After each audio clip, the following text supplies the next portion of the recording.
You don't have to watch the entire thing to get the information you want out of it.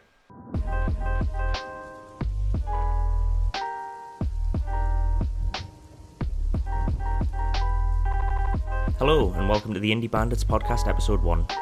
I'm Joe, and in a second I'll be joined by my mates Jimmy and Archie, and we're going to talk about some of the games that were nominated for Best Independent Game at the Game Awards. We all played Outer Wilds, and we'll be talking about that a bit later, but first, I'd been playing Bad Review, and I had a few things to say about it.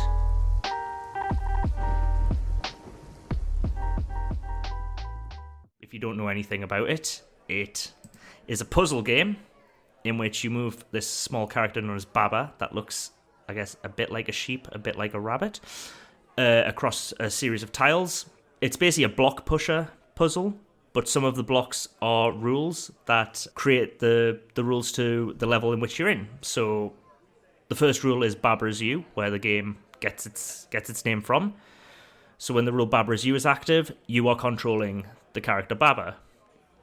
And say in the first level, it says flag is win. You take Baba, which is you, to the flag, which is win, and you win. You know, what could possibly go wrong?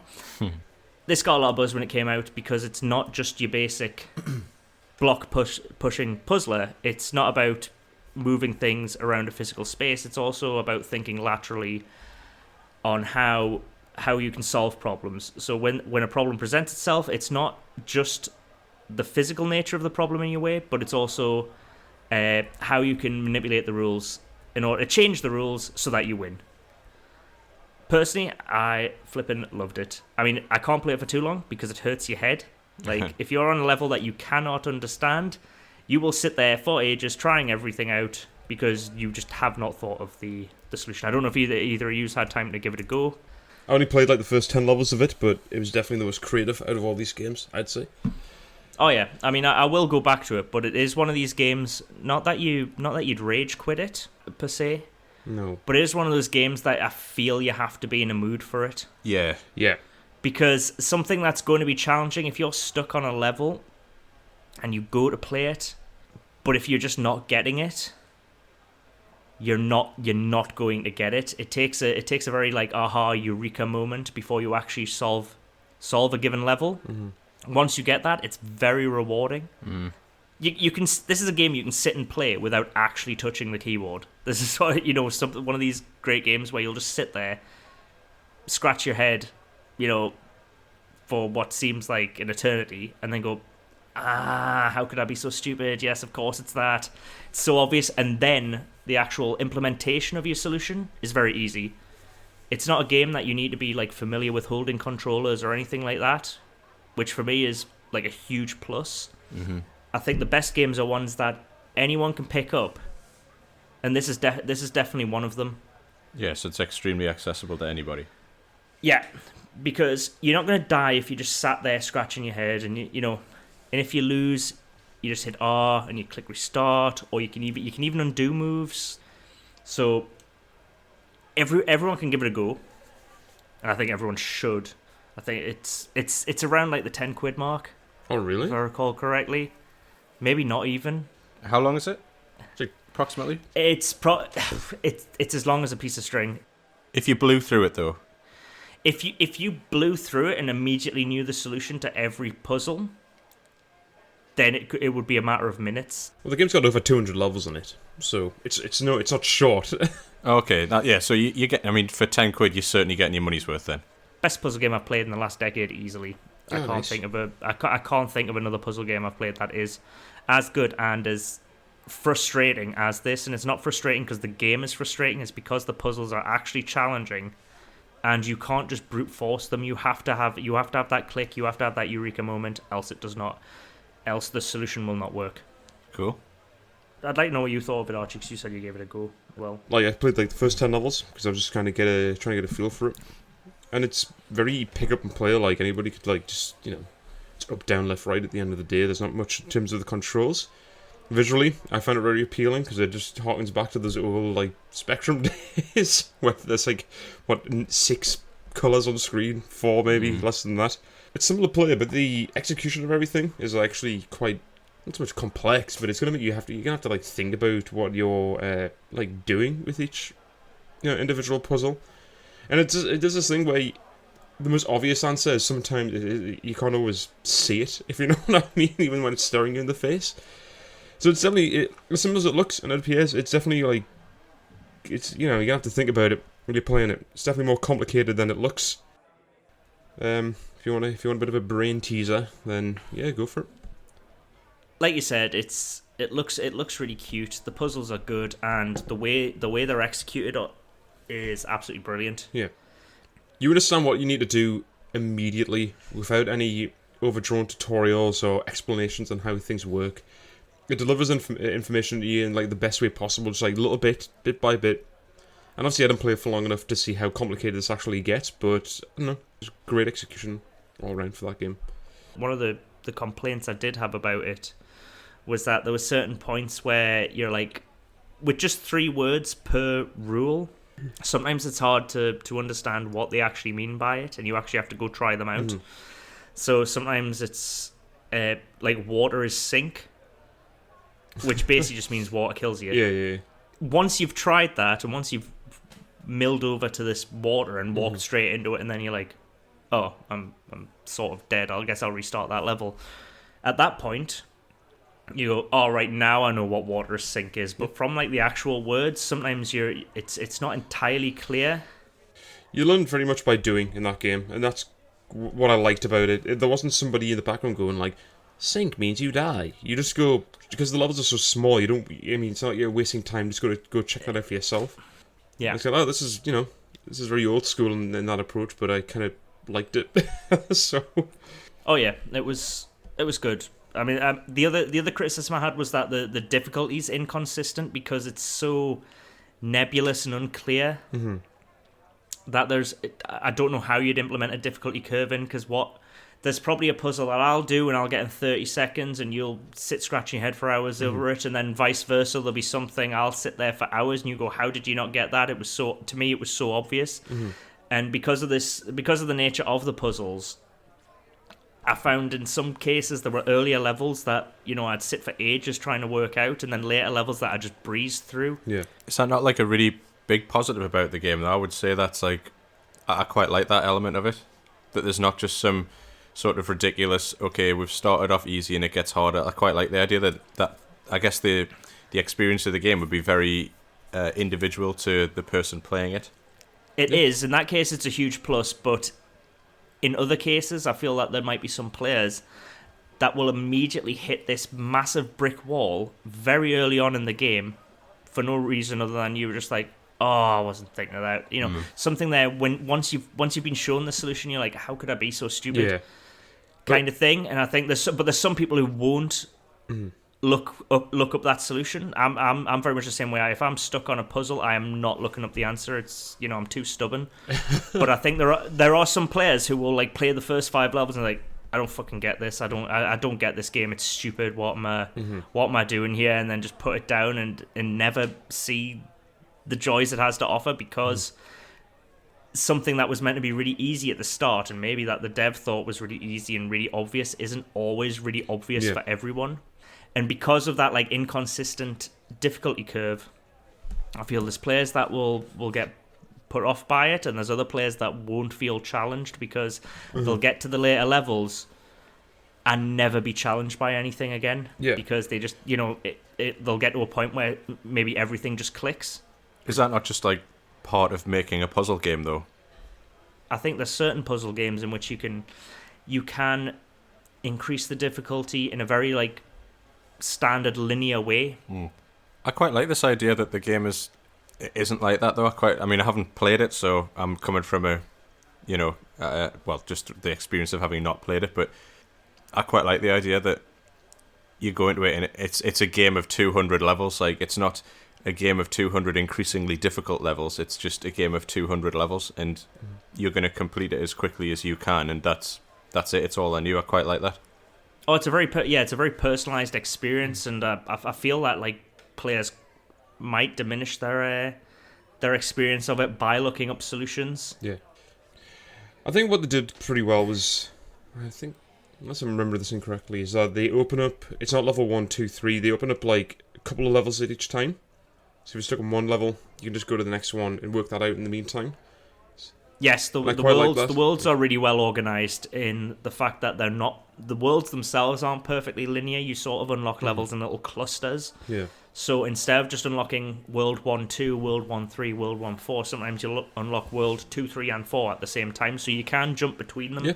So if something is causing a block or if you're stuck at an impasse, take a step back and try some other puzzles. That's good. I like that. Right. If you like puzzle games, definitely recommend it. It's a fantastic game, and it's brilliant, and it's kind of what looks simple is actually incredibly complex, and it gets increasingly complex. Mm-hmm. Give it a go. It's a tenner.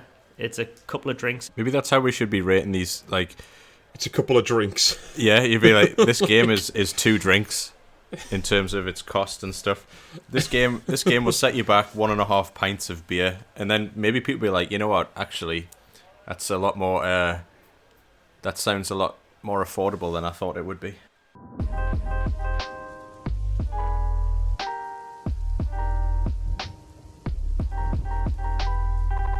I hope you're enjoying our podcast so far. If you are, don't forget to subscribe wherever you get your podcasts from. After talking about Babra's U, it was Archie's turn to share his thoughts on House House's Untitled Goose game.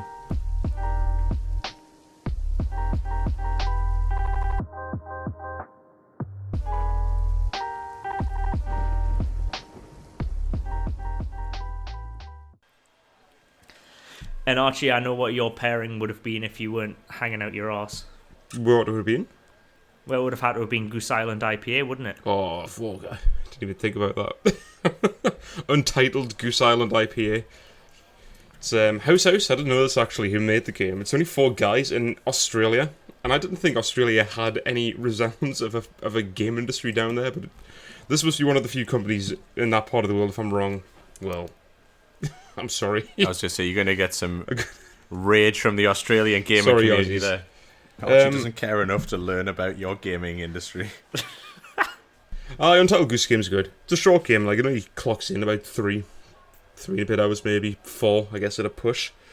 And the premise is simple. I think IGN, I looked at their review as well after like playing it yourself and see what they say, and I think they put a grip. They said it's like Hitman, but with a goose. So, like, and I thought that was kind of like a sweet way of like describing it. So essentially, this game, you are a goose, unsurprisingly, and he's playing this like very sweet, colourful, like very very simple like world.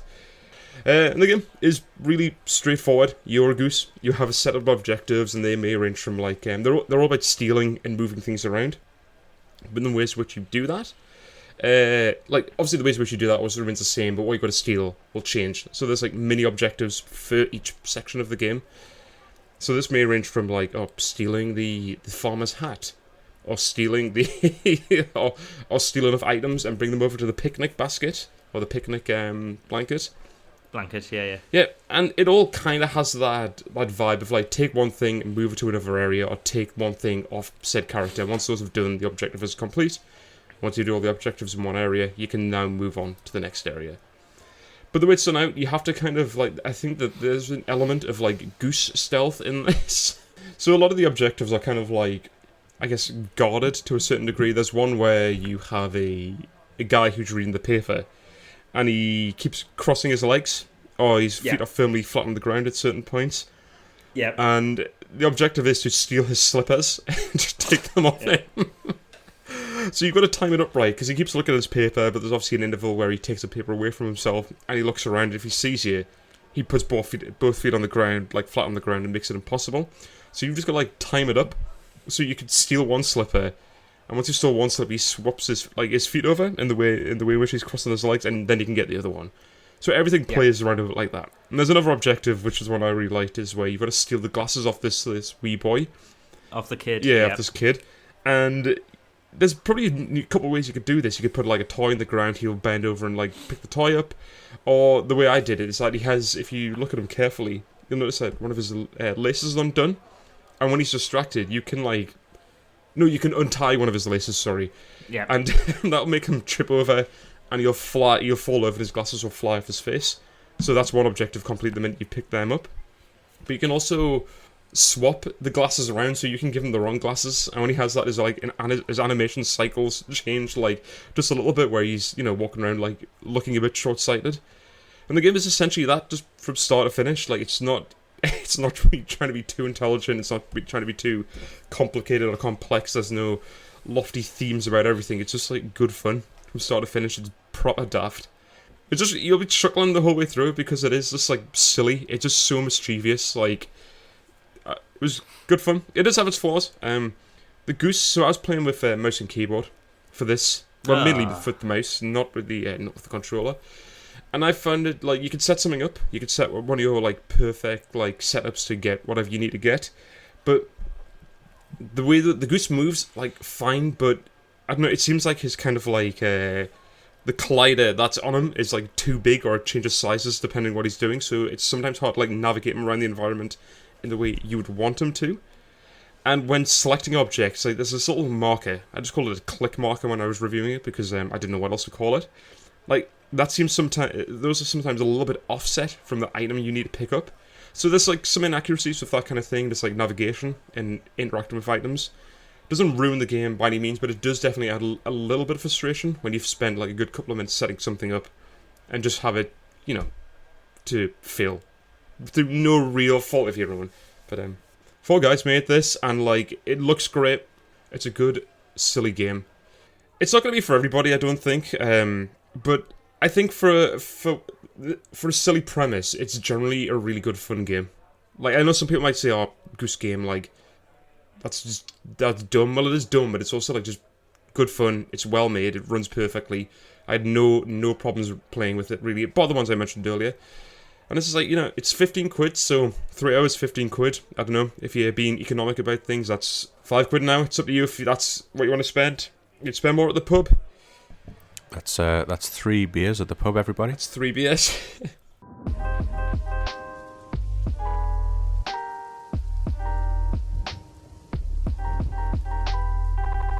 After Bab reviewing Untitled Goose Game, it was Jimmy's turn to talk about the game he'd been playing this month, the neo-noir action-adventure game Katana Zero.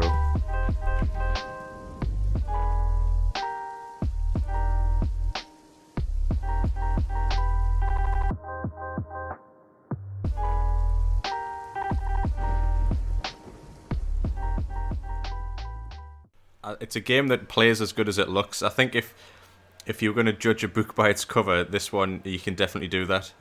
It looks and sounds fantastic, and I think that 2 reasons enough to play it, to be honest, without even getting into the gameplay. But when you do, it's very...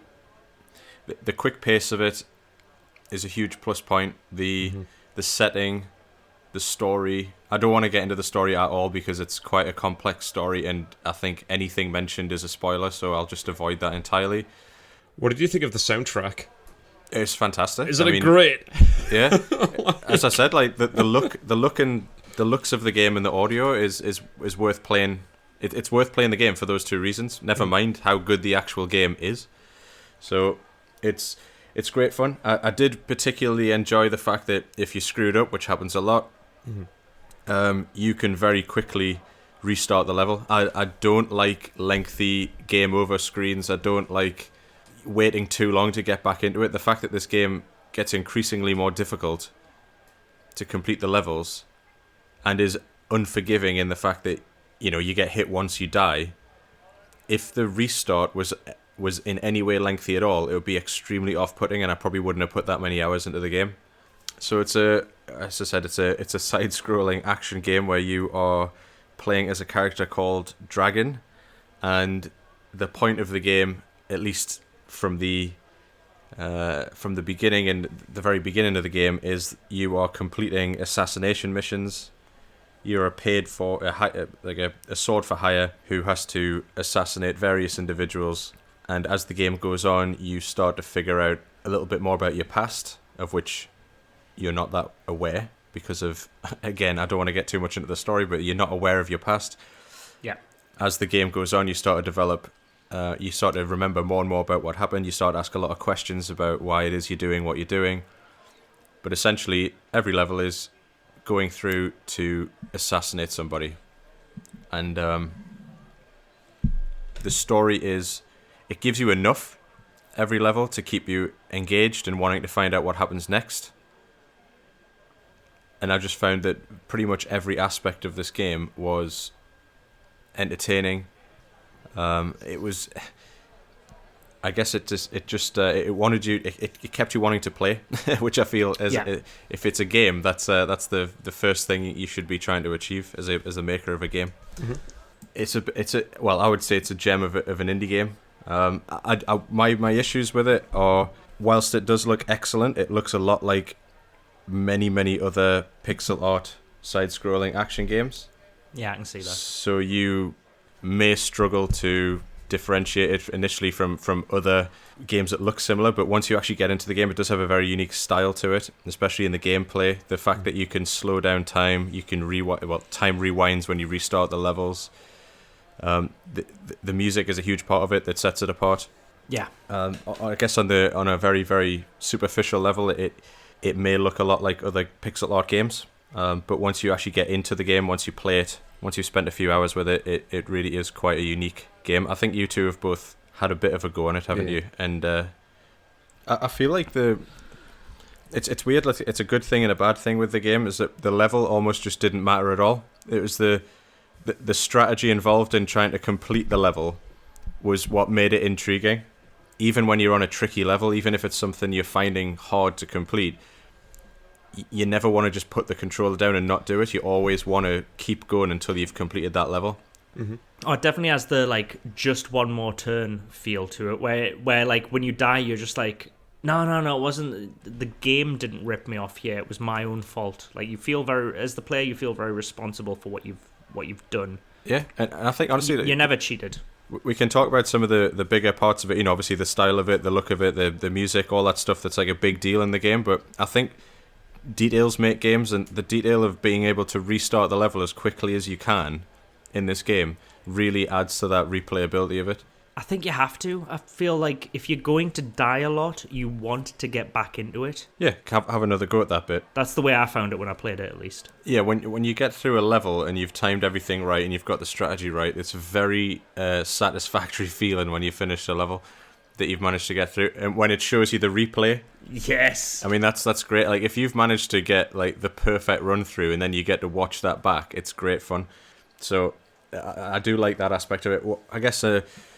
That one hit death can be a little bit unforgiving, but because you can restart the level so quickly, I don't even think it's off-putting to casual gamers. You can forget about it. Yeah, you can. You'll just naturally improve, and as you play through a level, you'll figure out how to get past the different rooms and how to get past the different enemies. And as well, I don't think the game makes you feel stupid either. Even if you can't get through a level, as I say, it just restarts and gets you back to the beginning, and you can figure things out pretty quickly, so fast that you never feel like you're not very good at it. With everything killing you in one hit, it does not matter to the player the reason as to why you died. It's just immediately as a player, I felt that I very quickly learned just don't get hit. Yeah, that's it. Just don't get hit. It doesn't matter what in the real world would be realistic or not. It's just don't get hit. Don't get hit. It's a game over. That's a fail state. Just don't do it. But even if it happens, off you go again. Just start the level again and just keep going until you complete it. And I think the controls themselves they're very easy to pick up, but they're quite difficult to master, which I think will be something that maybe more, I guess, that anyone beyond the casual gamer level might appreciate, is that actually if they do master the controls, they will be able to get through the levels a lot quicker. How did you play it, by the way? Because I immediately dropped the keyboard and mouse and went straight to a controller. I was on keyboard and mouse for this. So there was some fiddliness with the keyboard in terms of dealing with the slowing the time down. Right. But honestly, once you've played through a couple of levels, I had no problems. I didn't feel like I was not as good as I should have been just because I was using keyboard and mouse. It was absolutely fine. But I think more regular gamers, people who take their gaming more seriously, might really appreciate the fact that the fact that they're so easy to pick up. But as I say, mastering them takes a little bit extra time. It does make a difference here, knowing that you can slow time down there and do that forward roll there, and that's how to beat that enemy. And doing that quickly does add an immense amount of satisfaction when you put that perfect run together. I was going to say I did look it up, because the second I started playing it and I went, this would be cool on a controller. Personally, I'd prefer playing with a controller. So I looked it up to see if it was compatible with controllers, and I read it, and most of the comments seem to say the only thing you lose playing with a controller is you don't get the accuracy in like your sword swipes. Right, yeah. Because with a mouse, you aim like on the exact angle, but with an analog stick, I felt that my sword swipes were as accurate as I needed them to be. So it didn't hinder me playing, but it seems that like players who are better than I am would probably still stick to keyboard and mouse. But I can vouch for the controller. It's still being very, very playable and very enjoyable. Yeah, and I think that's really the summary of this, is that it's a game that plays as good as it looks. It's a visual treat, but it's great fun as well, and it's well worth picking up.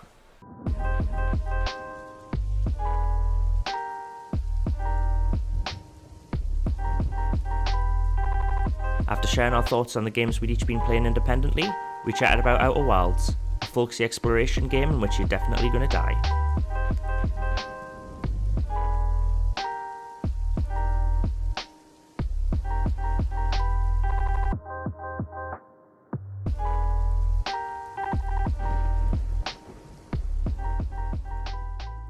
You guys can correct me if I'm wrong. I really took to this immediately like a duck to water. Archie, you took some more time to get into it. And Jimmy, I'm not sure if you like it or not. I don't know if my experience with it was worse because I didn't have necessarily the right controls for it. It does recommend playing with a controller, and I was using mouse and keyboard, and I was trying to describe it, but it felt very slippery, very slidey, as in the moving the mouse around to look around, it was slightly delayed on the initial movement and then slightly delayed when you stopped. But it felt like it was sort of, as I stopped, it was still panning a little bit, and that was really off-putting to try and sort of run around and pick things up and look around, and that did annoy me a bit. But the actual game itself was intriguing enough that you kept walking around, talking to people, asking questions, finding out more about the lore that universe that it's set in, and the reasons that you're doing what you're doing in the game. So I do feel as if I'd had a controller, so I'm probably not the best person to talk about this game, but if I'd had a controller, I probably would have enjoyed it a little bit more than I did. Yeah. Well, before we get into it, I'll say what it is. Mm-hmm. So it's basically an exploratory space game, but it's a folksy exploratory space game. So instead of it being like sci-fi, it's sci-fi but also Wild West, but not in a sort of Firefly way, but more so in a kind of literally their spaceships are made out of wood. And the opening to the game is you milling around your planet, doing the last odds and sods you have to before you go into space. And these final tasks are to basically go down the village shop and chat to some bloke who's going to give you the launch codes for the spaceship, which is effectively your tutorial. You're going to go hang out in the zero gravity cave and learn how to control your character, and it's a very nice discovery of a tutorial. I did really like this kind of start of the game, showing you what to do, but not holding your hand, going, Go chat to this guy. He might be able to help you with some last-minute training before you go into space and stuff like that. But none of it was... I don't think any of it's essential, except for the launch codes. You don't have to do any of these things. Yes, it's all optional tutorial. I mean, obviously, not a good... my recommendation would be not to ignore it and to actually give it a go. Otherwise, you're going to really get annoyed when you launch the spaceship. You're in for a bumpy landing if you don't do what these guys tell you. But it's all... They're not going to force you, so I guess on like subsequent playthroughs, it's nice that you can just ignore all that and beeline it to the launch codes. So anyway, this wee alien lad who's just, fresh out of the academy, in other words, but it sounds like he's fresh out of the scouts. This is the kind of feeling the game gives you, that you are like, you've been training in the scouts and you've just got your go to space badge. So he hops on the lift up to the launch platform, and you're off looking for some ancient civilization that may or may not have previously inhabited your solar system, and that's the launching premise. Go out and explore them. There's a guy here that might be able to tell you something. There's a guy there that might be able to tell you something, and that seems to be the whole feel to it. Just go out and see what's there. And then 20 minutes into it, you're killed, and it all starts again. You've essentially got 22 minutes to complete the game, don't you? But you have multiple run-throughs where you pick up more and more information. It's an interesting game. I don't know what it was. It didn't immediately grab me. And as I said, it might be because of the issue with the controls, but it didn't immediately grab me, and I didn't feel like I was that bothered about going back to it all that much. But again, as I say, I might have had issues. The controls were so annoying that like that was definitely it was causing problems with my gameplay. What about you, Archie? What was did you play controller or mouse and keyboard? The minute it said play for control, I was like, right, I'm going to go grab one of those. So why it didn't grab me straight away is I didn't really understand what I was doing, what was my objective, where was I going, what's the point of all these planets, and that kind of thing. So I felt I was just like floating around. Why does the ship handle like this? The ship handling is like really bizarre. But in hindsight, I'm glad I kind of stuck with it because it does a lot of things. It does a lot of things that I like that other games don't do, which is like get rid of waypoint markers. And the game's small enough, I think, that like when it does do that, it doesn't leave you feeling overwhelmed. Like anything you learn in that 22-minute span is going to be useful for the game, so it doesn't matter which place you start in. There's no mini-map as well. Well, there is, but you're not always looking at it. No, there's no need for it either. There's only a set number of places you can go anyway, so... The more I got into it, the more I appreciated it. I love the atmosphere of it, the music, the look of it's great. The style of the game is definitely one of the plus points, for sure. It's different. It's definitely quite ambitious for such a, I can imagine like a small team. I don't know how big this team is, but I can't imagine they're massive. I think it was a university project it started out as. Definitely unique, though. Mm-hmm. Not a lot of games out like this out there, if any at all. Hard one to recommend, though, I think. A lot of people aren't going to like this one. Who would you recommend it to? I really don't know, actually. I think this is I was seeing this with the pub the other day. I was like, I'm enjoying it, but I don't know if I could recommend this to many people. I'm not sure this is one for... And I might be getting this completely wrong. You can disagree, but I don't think this is one for sort of pick up and play casual gamers. Absolutely not. This is for people who really like games, or maybe like on a more, I guess, artistic level. I don't want to sound too pretentious there, but it's just not your traditional open world, like, sci-fi game. I think you've got to be in a very... I think you can... If you've got 20 minutes to spare, you could jump into any one of the other 3 games we've discussed. I think if this one, you're going to want to really be in the mood to sit down and play a game. That sounds really stupid, but as you've said, you've really got to want to sit down and play this game to play this game. It's not like, oh, I'm in the mood for a game, what shall I play? This is like, no, I'm going to want to play this game in particular, and that's what I'm in the mood for. You have to be hungry for something a little bit different, I think. You have to be in the mood to play something that not necessarily relaxing, not necessarily always entertaining at the same time, because there are gaps of like just floating around doing nothing. It's more of like an intriguing game, isn't it? So if you want to like sit down and just spend some time playing a game and you're not bothered, you just want to chuck something on, this isn't probably going to appeal.